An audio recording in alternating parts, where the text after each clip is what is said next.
아직 쓰여지지 않은 스토리. 그 스토리를 완성하기 위해서는 새로운 아이디어를 찾아 움직여야 합니다. 우리의 움직임, 그것은 차세대 전동화 차량을 만드는 것입니다. 당신의 새로운 영감을 찾아서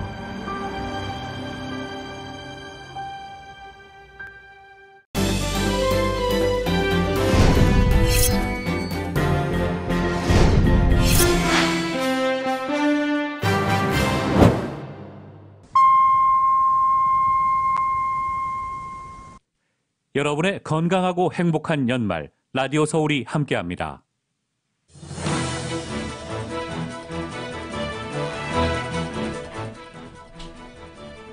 LA 카운티의 코로나19 확진자가 하루 사이 2배 증가했습니다. 오미크론 감염 사례는 162건이 보고됐습니다. 게빈 뉴섬 캘리포니아 주지사가 의료진들의 부스터샷 접종 의무화를 발표했습니다. 내년 2월 1일까지 부스터샷 접종을 하지 않으면 일자리를 잃을 수 있다고 경고했습니다. 식품의약국 FDA가 코로나19 치료제의 가정 내 사용을 처음으로 승인했습니다. 가정에서 알약으로 먹을 수 있어 의료 시스템 부담도 덜어줄 것으로 보입니다. 저희 라디오 서울 보도국이 연말을 맞아 준비한 기획 시리즈, 오늘은 그 마지막 시간입니다. 올림픽 경찰서를 폐지 위기에서 막아내고 한인사회 소외된 계층의 힘을 북돋기 위해 앞장서온 강일한 LA 한인 상공회의소 회장을 만나봅니다. 연방하원 선거구가 재조정됨에 따라 미셸 박스티 의원이 연방하원 45지구에 출마합니다. 영킴 의원은 40지구 출마를 결정했습니다. 우크라이나를 둘러싸고 서방과 러시아의 긴장이 고조되는 가운데 미국과 러시아가 다음 달 초 협상을 시작합니다. 극적인 돌파구가 마련될지 주목됩니다.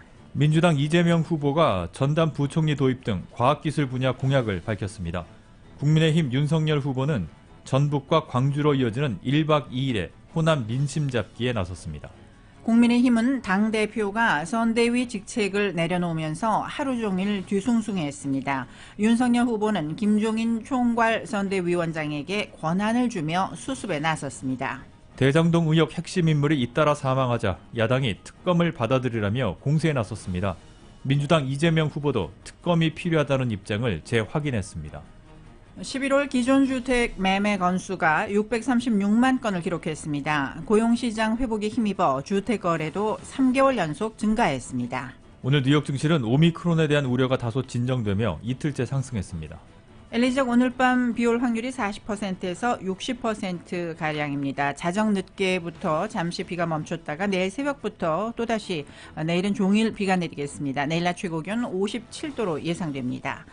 이 시간 주요 뉴스는 아시아나항공 미주 취항 30주년, 지난 30년 함께해 주신 성원에 감사드리며 앞으로도 정성을 다하는 서비스, 쾌적한 최신 항공기로 안전하고 편안하게 모실 것을 약속드립니다. 아시아나 제공입니다. 여러분 안녕하십니까? 김미회입니다. 안녕하십니까? 임승찬입니다. 12월 22일 수요일 라디오 서울 이브닝 뉴스 1부 시작하겠습니다.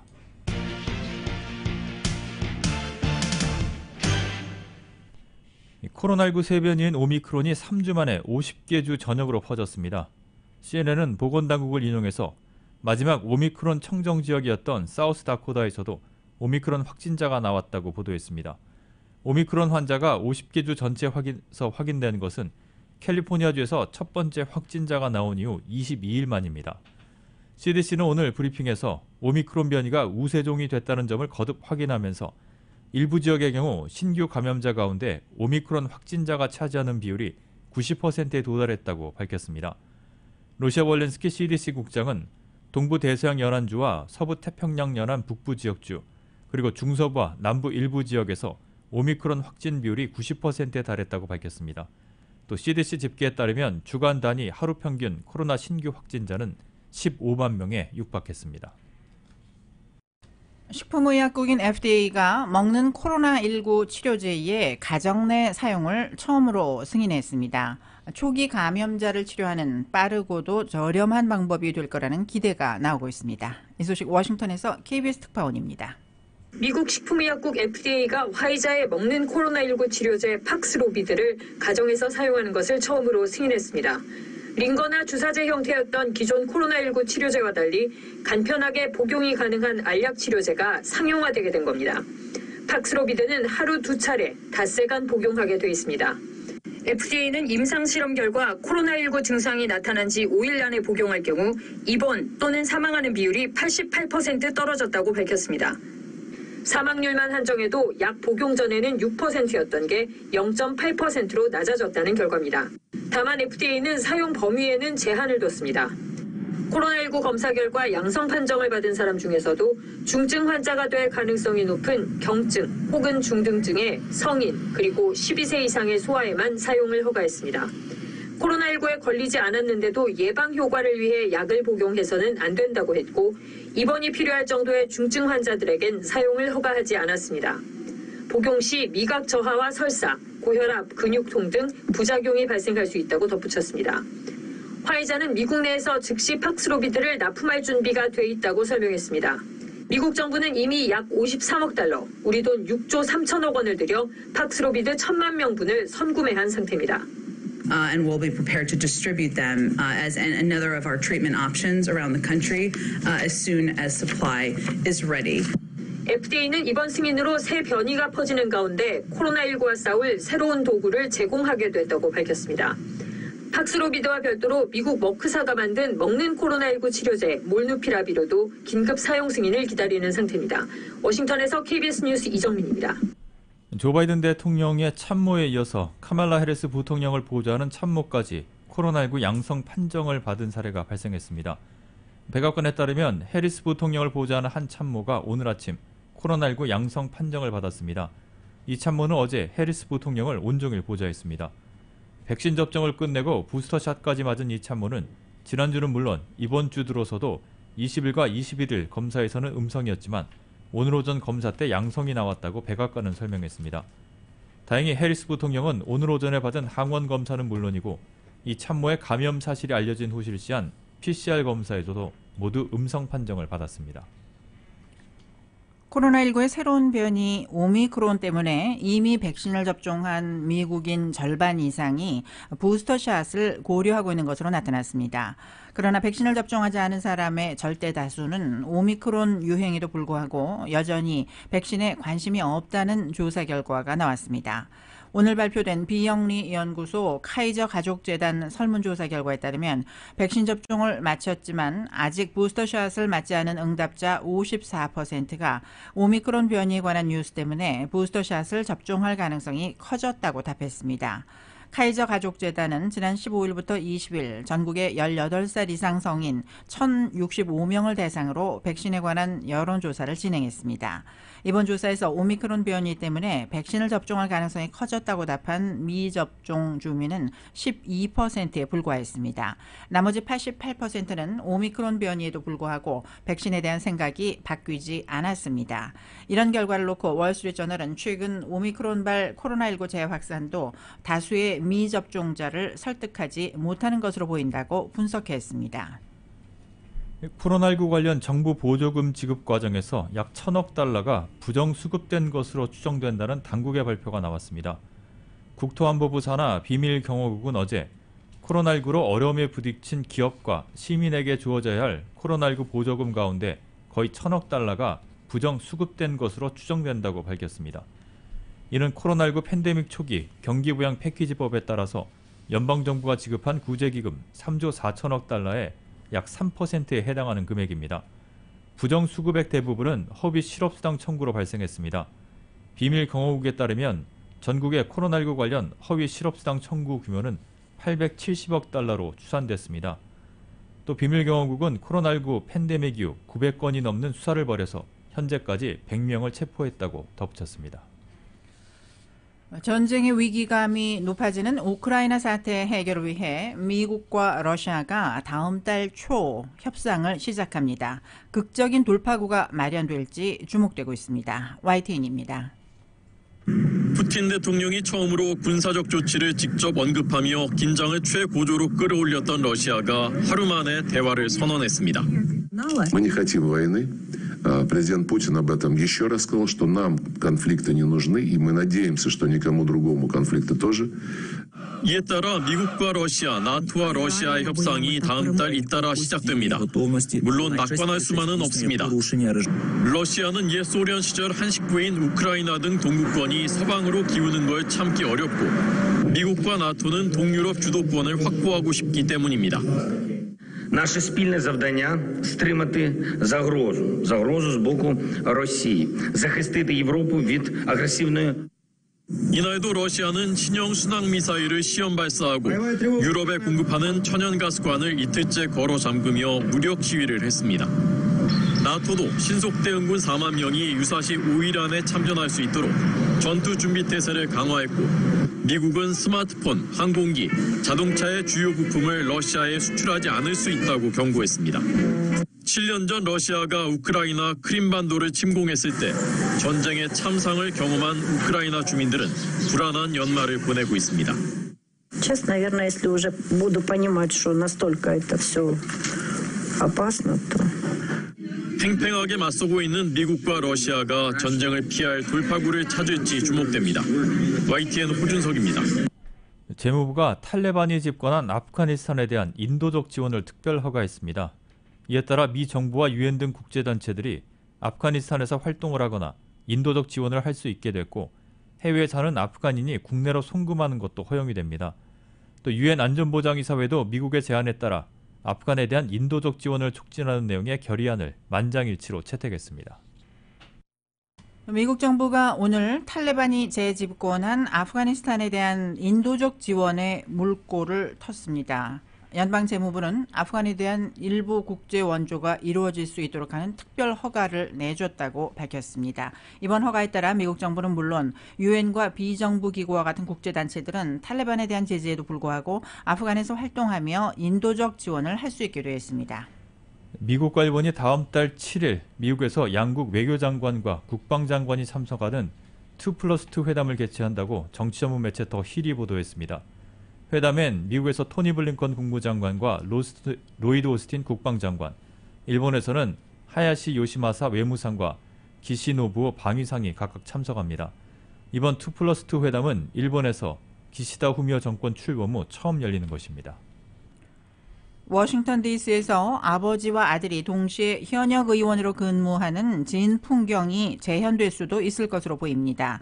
뉴욕타임즈는 오늘 뉴저지주에서 36세 변호사인 로버트 메넨데스 주니어가 연방하원 의원 출마를 준비 중이라고 보도했습니다. 메넨데스 주니어는 현재 민주당 소속으로 상원 외교위원장을 맡은 밥 메넨데스 의원의 아들입니다. 만약 메넨데스 주니어가 내년 선거에서 당선되면 아버지와 함께 워싱턴 DC에서 일하게 됩니다. 연방상원에서는 지난 1848년 위스콘신과 아이오와를 지역구로 각각 워싱턴 DC에 진출한 헨리 다지와 오거스터스 다지 부자가 유일합니다. 하원에서는 1953년 오하이오주에서 동시에 당선된 프랜시스 볼턴과 올리버 볼턴 무자의 사례가 있습니다. 상하원 의원으로 동시에 재임한 전례는 없는 것으로 알려졌습니다.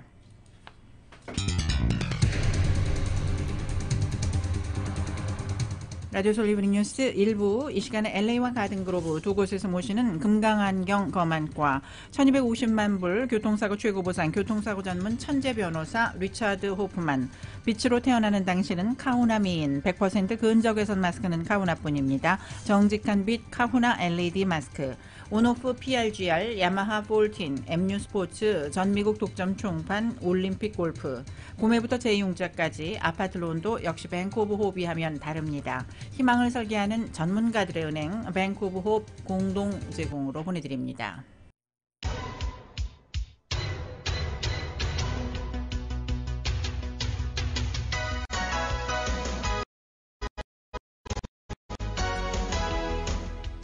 다섯 시 17분 조금 지나고 있습니다. 라디오 솔리브 뉴스 함께하고 계신데요. 프리웨이 갖고 간 길 교통 상황 잠시 살펴보겠습니다. 101번 프레이 사우스 방면 산타모니카 블루버드 구간부터 속도가 많이 떨어지기 시작하고 있습니다. 정체가 길게 이어지고 있고 110번 프레이 사우스 방면도 다운타운 인근 힐 스트리트 구간부터 10마일 또는 10마일 미만으로 속도 많이 떨어지면서 정체 현상이 마틴 루터킹 블루버드 인근까지 이어지고 있습니다. 이 밖에 추돌 사고 발생한 구간들도 있는데요. 5번 프레이 사우스 방면 웨스턴 에비뉴 구간에 조금 전에 사고 발생했습니다. 5번 프레이 노스 방면 소노라 에비뉴 구간도 역시 추돌 사고 발생했고 405번 프레이 노스 방면 벤츄라 블루버드에는 위험 신호 켜져 있습니다. 끝까지 안전 운전하시기 바랍니다. 교통 상황이었습니다. 이브닝 뉴스 일부 함께하고 계십니다. 250만 명에 달하는 캘리포니아주 의료진들은 오는 2월 1일까지 코로나 부스터샷 접종을 마쳐야 합니다. 개빈 뉴섬 주지사는 2월 1일까지 가주의 의료진들이 부스터샷 접종을 마치도록 하고 이때까지 부스터샷 접종을 마치지 않을 경우에는 일자리를 잃게 될 것이라고 경고했습니다. 캘리포니아주는 앞서 지난 9월 의료진들에게 코로나 백신 접종을 의무화했고 이를 준수하지 않은 헬스케어 종사자들은 해고되거나 정직을 당한 상태입니다. 가주는 주정부 공무원과 교사, 학생들에게는 아직 부스터샷 접종을 의무화할 계획은 없다고 밝혔습니다. 대신 주정부는 캘리포니아주 내 공립학교의 모든 학생들에게 가정용 코로나 테스트 킷을 제공할 계획이라고 밝혔습니다. 또 주정부 운영 코로나 테스트 센터의 운영 시간도 확대하기로 했습니다. 오미크론 변이로 전국이 몸살 앓고 있는 가운데 가주는 타주에 비해선 코로나 바이러스 확산세가 낮은 편입니다. 가주의 코로나 바이러스 입원 환자는 3,589명으로 이달 들어서 12% 증가했습니다. LA 카운티의 코로나19 신규 확진자가 하루 사이 2배가 늘었습니다. 카운티 보건국은 오늘 보고된 코로나19 신규 확진자는 어제보다 2배 이상 증가한 6,509명이라고 밝혔습니다. 신규 확진자 가운데 오미크론에 감염된 사람은 162명입니다. 확진율도 4.5%로 급등했습니다. 병원 입원 환자는 770명이며 이 가운데 174명은 중환자실에서 치료를 받고 있습니다. 바바라 페러 LA 카운티 보건국장은 이 같은 증가세가 다음 주까지 계속된다면 지금껏 보지 못했던 확진자 수를 보게 될 수도 있다고 경고했습니다. 오렌지 카운티의 코로나19 입원 환자가 다시 200명대로 올랐습니다. 카운티 보건국은 오늘 현재 코로나로 인한 입원 환자는 어제보다 27명이 늘어난 215명이며 이 가운데 57명이 중환자실에서 치료 중이라고 밝혔습니다. 신규 확진자는 1,057명이 보고됐지만 오미크론 감염자는 나오지 않았습니다.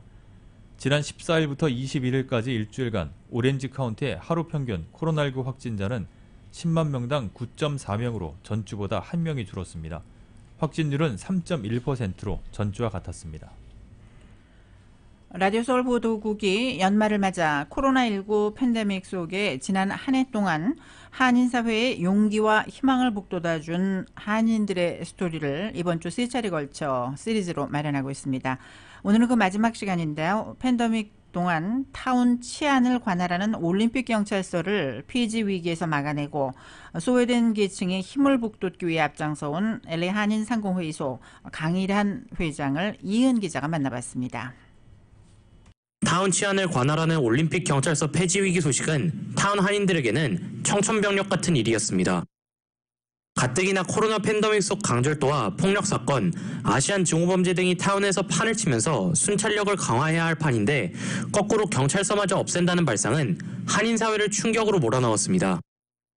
강일한 LA 한인상공회의소 회장은 올림픽 경찰서 폐지 계획을 접하고 빠르게 반대 서명 운동을 전개하며 다방면으로 캠페인을 전개해 올 1월에 결국 경찰서 폐지 계획을 백지화시키는 데 성공했습니다.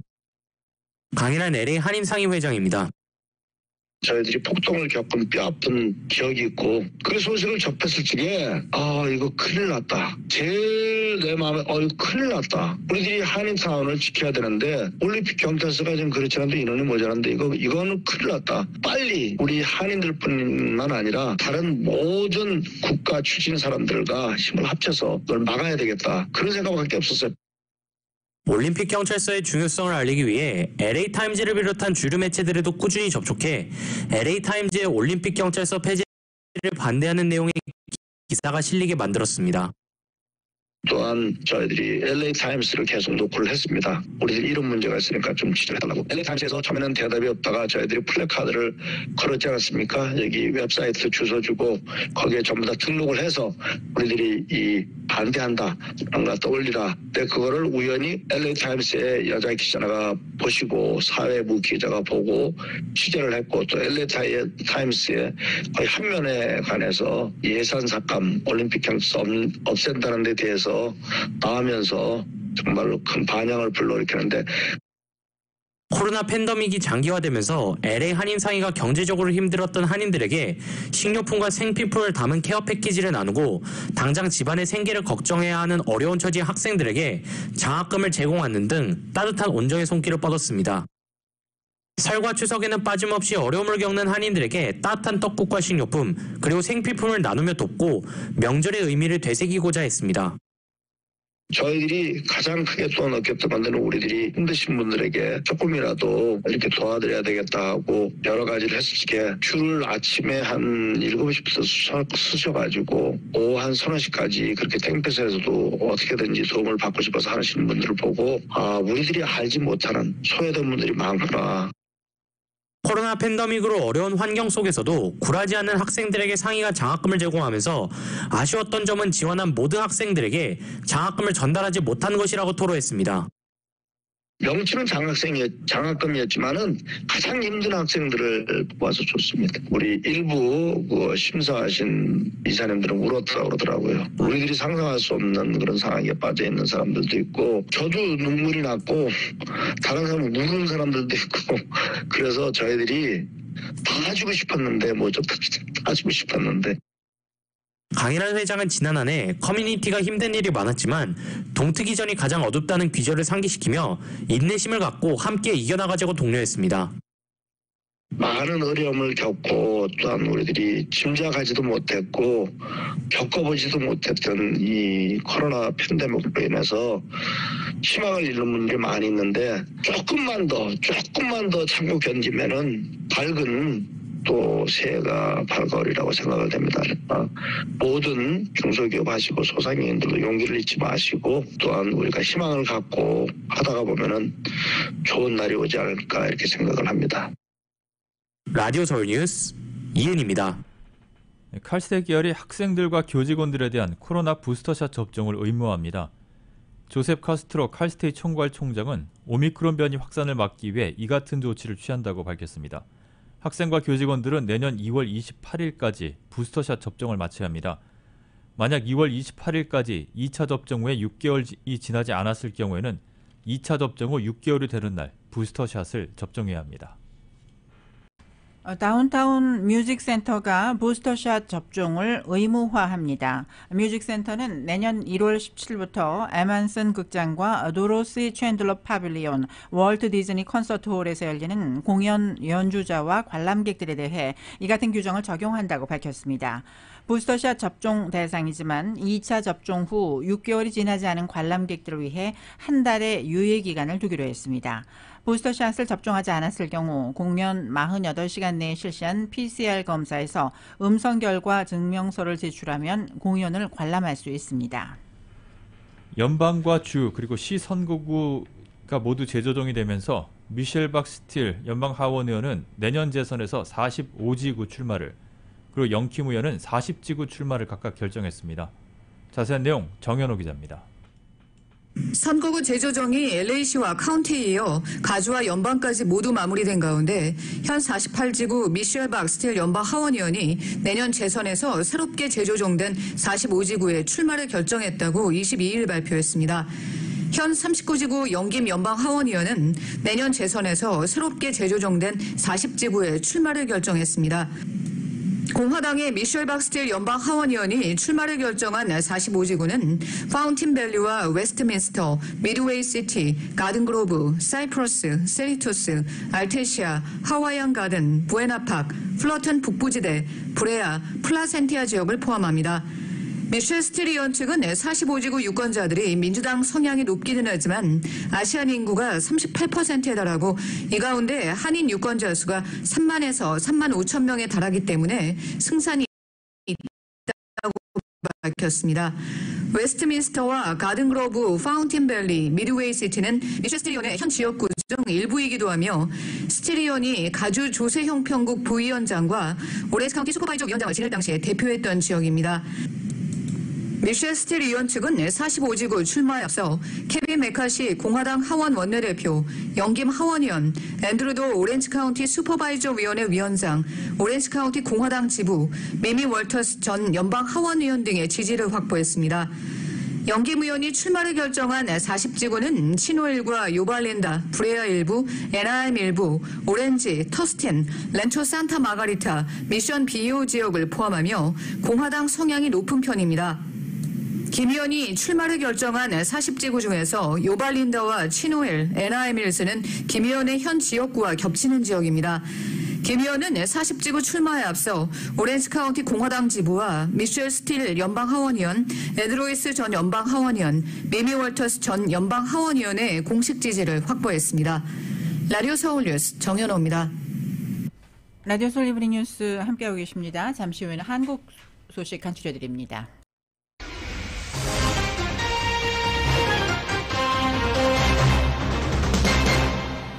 이브닝 뉴스 1부 함께하고 계십니다. 민주당의 이재명 후보는 전담 부총리 도입 등 과학기술 분야 공약을 밝혔습니다. 원전 정책은 방향은 탈원전이 아닌 감원전이라고 강조를 했습니다. 오늘은 합당을 추진 중인 열린민주당 당원들과 만나서 검찰개혁 과제 등을 논의합니다. KBS가 보도합니다. 과학기술 분야 공약을 밝힌 민주당 이재명 후보는 자신의 원자력 분야 정책을 줄인다는 뜻의 감원전이라고 표현했습니다. 문재인 정부가 추진해온 탈원전과 선을 그은 겁니다. 건설 중인 원자력 발전소들은 그냥 계속 지어서 가동 연한까지 사용한다. 신규로 새로 짓지는 않는다. 현 정부에서 건설이 중단된 신한울 3, 4호기에 대해서도 국민 판단을 존중하겠다고 했습니다. 현 정부에서 국민 뜻을 따라 멈춰서 있는 것이지 폐기는 아니라며 건설을 재개할 수 있다는 가능성도 밝혔습니다. 과학 분야 컨트롤 타워를 맡을 부총리제를 도입하겠다고 했고 2030년까지 달 착륙 프로젝트를 완성하겠다는 공약도 내놨습니다. 당은 후보를 뒷받침하는 차원의 입법 활동에 나섰습니다. 자영업자에 대한 온전한 피해 지원을 강조한 이 후보 공약을 뒷받침할 선지원 후정산 법안을 당론으로 채택했습니다. 이재명 후보는 오늘 70여 개 직능단체와 함께 선대위 직능본부를 띄웁니다. 또 합당을 추진 중인 열린민주당 당원들과 만나 정치개혁, 검찰개혁 과제를 논의합니다. KBS 뉴스 손서영입니다. 국민의힘 윤석열 후보는 선대위 내홍을 뒤로 한 채 전북과 광주로 이어지는 1박 2일의 호남 민심 잡기에 나섰습니다. 하지만 가난하고 배운 게 없는 사람은 자유가 뭔지 모르고 그 필요성도 느끼지 못한다는 발언으로 또다시 구설에 올랐습니다. YTN이 보도합니다. 국민의힘 윤석열 후보의 전북 방문 첫 일정은 수소특화 국가산업단지였습니다. 윤 후보는 수소산업을 포함한 1회 먹거리 산업을 전북 지역에 육성하겠다고 공약했습니다. 전라북도를 그냥 곡창지대라고만 생각하는 인식을 빨리 바꿔야 됩니다. 하여튼 이런 미래 신산업에 대해서 정부가 과감한 손투자를 하고 또 그런 기업들이 들어와서 이 지역에서 돈을 많이 벌 수 있도록. 전주로 이동해선 5.18 민주화운동의 첫 희생자 이세종 열사의 추모비를 찾았습니다. 하지만 과거 윤 후보의 전두환 옹호 발언을 규탄하는 시위대가 몰리면서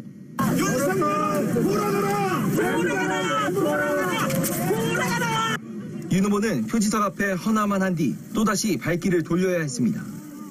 전북대 학생들과의 타운홀 미팅에선 지역 불균형 해소와 양질의 일자리 창출, 교육 시스템 개선 등을 약속했지만 질의응답에서 논란의 발언이 나왔습니다.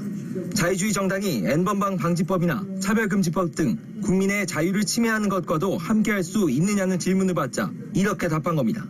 극빈의 생활을 하고 배운 것이 없는 사람은 자유가 뭔지도 모를 뿐 아니라 자유가 왜 개인에게 필요한지에 대한 그 필요성 자체를 느끼지를 못합니다. 모두가 자유를 누리려면 상당한 정도의 세금을 걷어 어려운 사람과 나누고 교육과 경제의 기초를 다져야 한다는 취지의 발언이었지만 너무 사는 게 힘들면은 자유가 뭔지 느낄 수 있겠습니까? 그죠? 모든 국민이 자유인이 돼야지 많이 배우고 또 잘 사는 사람만이 자유인이 돼서는 안 된다. 그럴 수 있습니다. 표현 자체가 문제라는 비판이 이어지며 또 한 번 설화에 휩싸였습니다. 정부 일정을 마친 윤석열 후보는 광주로 이동해 호남에 대한 진심을 호소하고 국민 통합 의지도 다진다는 계획이지만 끊이지 않는 논란에 내심은 그리 편치 않아 보입니다. YTN 부장원입니다. 윤석열 후보가 군복을 입고 DMZ를 방문한 것이 정전협정 위반이라는 논란이 제기돼서 유엔군 사령부가 조사에 착수를 했습니다. 국민의힘은 윤 후보가 국방부와 협의해서 협조 요청대로 따랐을 뿐이며 군복 착용도 해당 부대 안내를 받아 이뤄졌다고 항변을 했습니다. YTN이 보도합니다. 지난 20일 강원도 철원의 최전방 부대를 방문한 윤석열 국민의힘 대선 후보. 군복 지퍼가 잘 움직이지 않자 군사경찰이 착용을 도와줍니다. 유엔사는 보도자료를 통해 지난 20일 전방사단이 비무장지대에서 금지된 민간인 활동을 허용한 사실을 인지했다면서 정전협정 준수저해 행위와 민간인을 과도한 위험에 처하게 하는 행위의 재발 방지를 위해 조사에 착수했다고 밝혔습니다. 유엔사는 최전방 사단이 법적 지침을 따르지 않았고 민간인들에게 군복을 입혀 필요 이상의 위험에 처하게 했을 뿐만 아니라 유엔사의 승인을 받지 않은 추가 인원이 비무장지대를 출입하도록 했다고 지적했습니다. 유엔사가 대선 후보의 최전방 부대 방문과 관련해 조사 방침을 밝힌 건 이례적인 일로 그동안 정치인들이 군복을 입고 DMZ 최전방 부대를 방문한 게 한두 번이 아니었기 때문에 과잉 조치 아니냐는 지적도 나옵니다. 중대 관습으로서 전직 대통령을 비롯한 각계각층의 존경받는 분들이 방문해 주셔서 이에 대해 국민의힘 관계자는 어떤 부분이 정전협정 위반인지 모르겠다면서 윤 후보는 국방부와 협의해서 협조 요청대로 따랐을 뿐이며 군복 착용도 해당 부대의 안내를 받아 이루어졌다고 말했습니다. 이에 따라 한국군 당국이 유엔사 측과 이번 방문권과 관련해 사전에 협의를 제대로 하지 않은 것 아니냐는 논란도 일 것으로 보입니다. YTN 이승윤입니다. 대선 70여일을 앞두고 당대표가 선대위 직책을 내려놓으면서 난맥을 드러낸 국민의힘은 종일 뒤숭숭했습니다. 일단 윤석열 후보가 김종인 총괄선대위원장에게 사태 해결을 일임하는 모양새로 수습에 나섰는데 후폭풍은 쉽게 가라앉지 않는 분위기입니다. KBS의 보도입니다. 선대위 갈등 폭발이라는 발등의 불 앞에 국민의힘 윤석열 후보와 김종인 총괄선대위원장이 긴급 회동을 가졌습니다. 해결사를 자처한 건 김종인 위원장이었습니다. 선대위 전면 개편이나 인적 쇄신 대신 내부 교통 정리를 통해 효율성을 끌어올리겠다고 했습니다. 세계적으로 전면적인 개편이라는 걸 할 수가 없어요. 선대위가 보다 효율적으로 움직일 수 있고 다시는 이런 사태가 발생할 수 있지 않도록 끌고 가는 거지. 윤 후보는 김 위원장에게 권한을 주며 사태 해결을 맡긴 모습이었습니다. 김종인 위원장께서 더 좀 강하게 잡고 좀 하시겠다고 하고 저도 그렇게 좀 해달라고. 비대한 코끼리 같다던 선대위의 중심은 김종인 별동대격인 총괄상황본부가 맡기로 했습니다. 후보의 메시지와 일정, 전략 등을 조율하는 회의체도 가동에 들어갔습니다.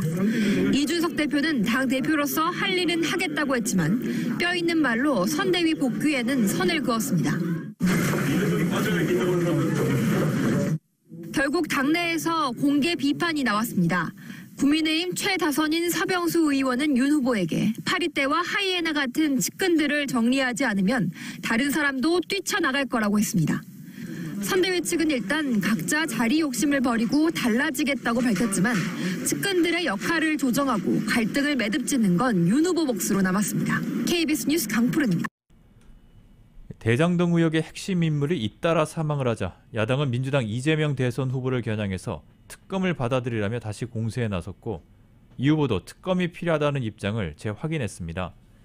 이 후보는 숨진 김문기 성남도시개발공사 처장을 성남시장 시절에는 몰랐다고 말했지만 야당의 두 사람이 함께 찍힌 증거를 제시하자 진실 공방까지 벌어지는 양상입니다.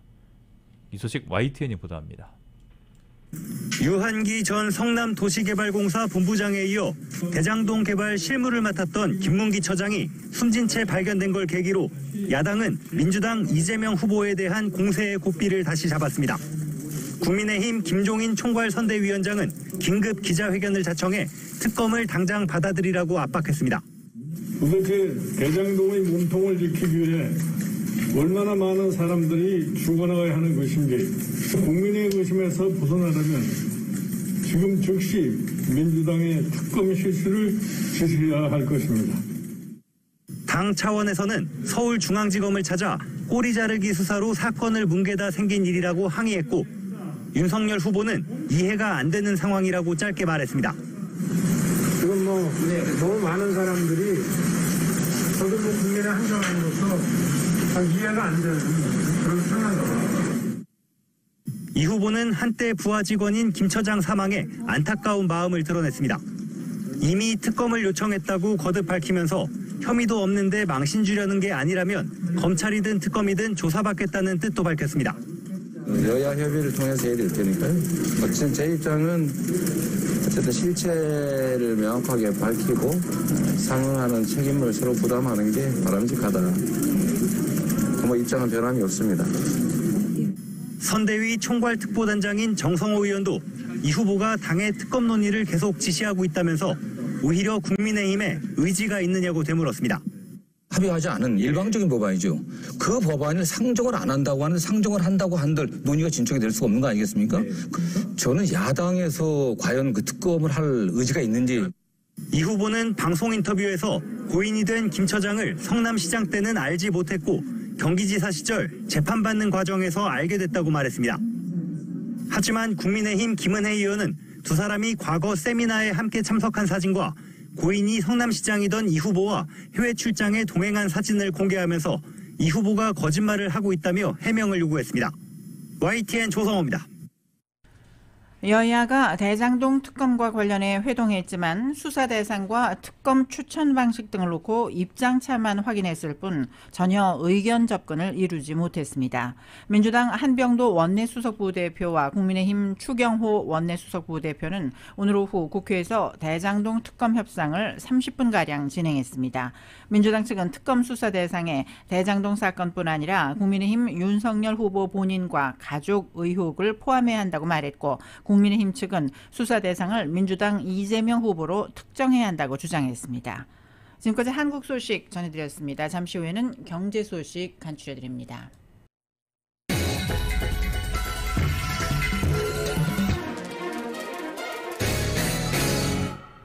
이브닝 뉴스 일부 함께하고 계십니다.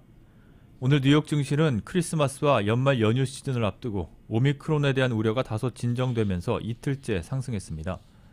다우존스 산업평균지수는 어제보다 261.19포인트가 오른 35,753.89로 거래를 마쳤습니다. S&P 500지수는 47.33포인트가 상승한 4,696.56, 나스닥 지수는 180.81포인트가 오른 15,521.89로 장을 마감했습니다. 뉴욕 유가는 원유 재고가 예상보다 많이 줄었다는 소식에 상승했습니다. 뉴욕 상업거래소에서 2월물 서부 텍사스산 원유 가격은 어제보다 1달러 64센트가 상승한 배럴당 72달러 76센트에 거래를 마쳤습니다. 미국의 고용시장 회복에 힘입어 주택거래도 석 달 연속 증가했습니다. 전미 부동산 중개인협회는 오늘 11월 기존 주택 매매 건수가 전월보다 1.9% 증가한 646만 건으로 집계됐다고 밝혔습니다. 전년 같은 달보다는 2.0% 감소한 수치로 월스트리트저널이 집계한 전문가 전망치 650만 건을 소폭 하회했습니다. 일자리 회복과 더불어 내년 주택담보대출 금리 상승에 대한 우려가 지난달 거래 건수 증가로 이어졌다고 중개인협회는 분석했습니다. 11월 말 현재 매물로 나온 주택은 111만 가구로 전년 동월보다 13%가 감소했습니다.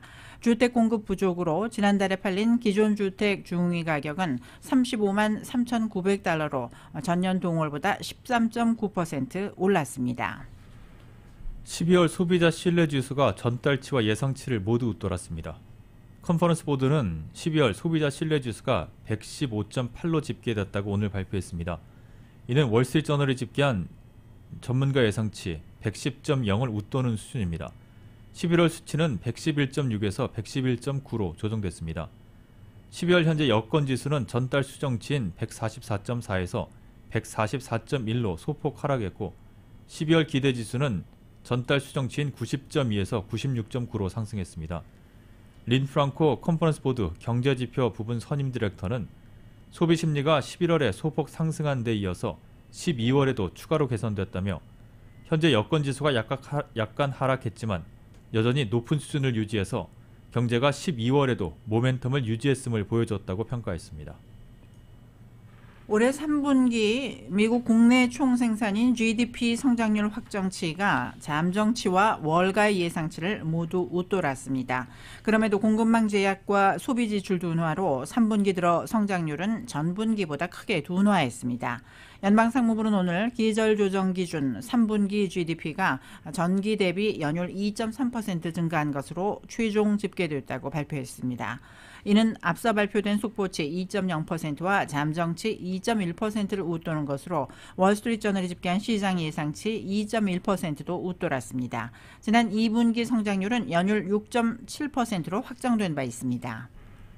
중국의 바이트댄스가 운영하는 짧은 동영상 서비스 플랫폼인 틱톡이 구글을 제치고 올해 세계 방문자 수 1위 사이트에 올랐습니다. 인터넷 트래픽을 집계해온 컨텐츠 전송망 기업 클라우드 플레이어는 지난해 7위였던 틱톡이 올해는 가장 많은 방문자 수를 끌어모았고 지난해 1위였던 구글은 틱톡에 밀려서 2위로 내려앉았다고 밝혔습니다. 틱톡은 지난 2월 처음으로 월별 방문자 수 1위를 차지했고 3월 이후 이 자리를 구글에 내줬다가 8월에 다시 선두를 탈환한 뒤에 줄곧 1위를 지켰습니다. 틱톡은 지난 9월 월간 활성 이용자가 10억 명을 넘었다고 밝힌 바 있습니다. 3위는 메타 플랫폼의 페이스북이었고 마이크로소프트와 애플, 아마존과 넷플릭스, 유튜브, 트위터 그리고 왓츠앱이 뒤를 이었습니다. 지난해 10위 안에 들었던 인스타그램은 올해 순위표에는 이름을 올리지 못했습니다. 대부분의 미국인이 페이스북과 인스타그램 등 SNS 대기업의 정보 보안을 신뢰하지 못한다는 설문조사가 나왔습니다. 워싱턴 포스트와 조지 메이슨대 공공행정대학원 샤르 스쿨이 지난달 4일부터 22일까지 전국의 성인 1,122명을 대상으로 IT 기업에 대한 신뢰도를 공동 조사한 결과 응답자의 72%가 페이스북을 불신한다고 답했습니다. 틱톡이 63%로 2위, 이어 인스타그램, 왓츠앱, 유튜브, 구글, 마이크로소프트, 애플, 아마존 등의 순으로 SNS 관련 업체들에 대한 신뢰도가 특히 낮은 것으로 집계되었습니다. 페이스북의 경우 응답자의 10%만이 이 서비스가 사회에 긍정적 영향을 미친다고 했고 56%는 부정적 영향을 끼치고 있다고 답변했습니다. 데이터 출처를 놓고 의혹이 제기되는 개인 맞춤형 광고에 대해서도 응답자의 82%가 짜증난다고 반응했고 73%는 이들 기업이 광고를 위한 정보를 정당하지 않은 방법으로 수집하고 있다고 생각하는 것으로 나타났습니다. 자동차 안전규제 당국이 테슬라가 주행 중에도 비디오 게임을 할 수 있는 기능을 추가한 것에 대해 안전조사에 착수했다고 로이터가 보도했습니다. 도로교통안전국은 2017년에서 2022년식 테슬라 모델 3와 S, X 그리고 Y 차량 약 58만 대를 대상으로 예비 평가를 시작했다고 밝혔습니다. 테슬라는 대시보드 앞에 설치된 대형 스크린을 통해서 카드게임과 전투기 게임 등을 즐길 수 있는 승객 플레이 기능을 고객에게 제공하고 있습니다. 코로나19의 새로운 변이 오미크론이 맹위를 떨치면서 주요 기업들의 방역 정책 수위도 높아지고 있습니다. 아마존은 오늘 코로나19 백신 접종 여부와 관계없이 미국 내 모든 창고 근로자들에게 마스크 착용을 의무화한다고 밝혔습니다. 아마존은 오늘 사내 공지를 통해 우리 직원들의 건강과 안전이 가장 중요하다며 이러한 조치가 겨울철에만 필요하게 되고 내년 2022년 중에 이전 정책으로 돌아갈 수 있기를 희망한다고 말했습니다. 앞서 델타 변이가 확산하던 지난 8월에도 아마존은 창고에서 일하는 전 직원에게 마스크를 쓰라고 명령한 바 있습니다.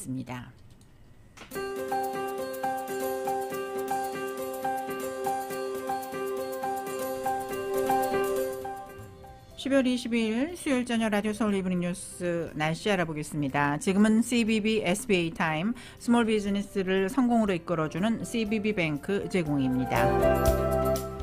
LA 지역 오늘 저녁 비가 흩뿌리는 지역들이 많겠습니다. 비올 확률은 40%에서 60% 정도이고 밤 11시 12시경부터는 그치겠습니다. 밤 최저기온 55도가량 되겠고 내일도 아침부터 비가 종일 이어질 것으로 예보되고 있습니다. 내일 낮 최고기온 57도, 밤 최저 54도가량 되겠습니다. 한편 금요일과 크리스마스인 토요일에도 역시 비가 올 것으로 기상청은 예보하고 있습니다. 오렌지 카운티 지역 오늘 저녁에 비 내릴 확률이 50% 정도입니다.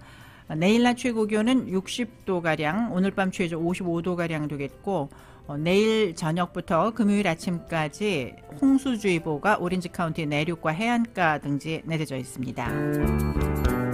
밸리와 인랜드 엠파이어 지역 내일 낮 최고 59도, 해안 지역은 62도까지 머물겠습니다. 하와이 호놀룰루 오늘 저녁 곳에 따라 흐린 날씨 보이겠습니다. 바람은 20마일에서 30마일 정도로 불겠고 밤 최저 70도, 내일은 곳에 따라 구름 끼겠습니다. 낮 최고 79도로 예상됩니다. 라디오 서울 이브닝 뉴스 1부, 지금까지 LA와 가든그로브 두 곳에서 모시는 금강안경 검안과 1250만 불 교통사고 최고보상 교통사고 전문 천재 변호사 리차드 호프만, 빛으로 태어나는 당신은 카후나 미인, 100% 근적 개선 마스크는 카후나뿐입니다. 정직한 빛 카후나 LED 마스크, 온오프 PRGR, 야마하 14, MU 스포츠, 전미국 독점 총판, 올림픽 골프, 구매부터 재용자까지 아파트 론도 역시 뱅크 오브 호흡이 하면 다릅니다. 희망을 설계하는 전문가들의 은행 뱅크 오브 호흡 공동 제공이었습니다. 잠시 후 6시 라디오 서울 이브닝 뉴스 2부가 이어집니다.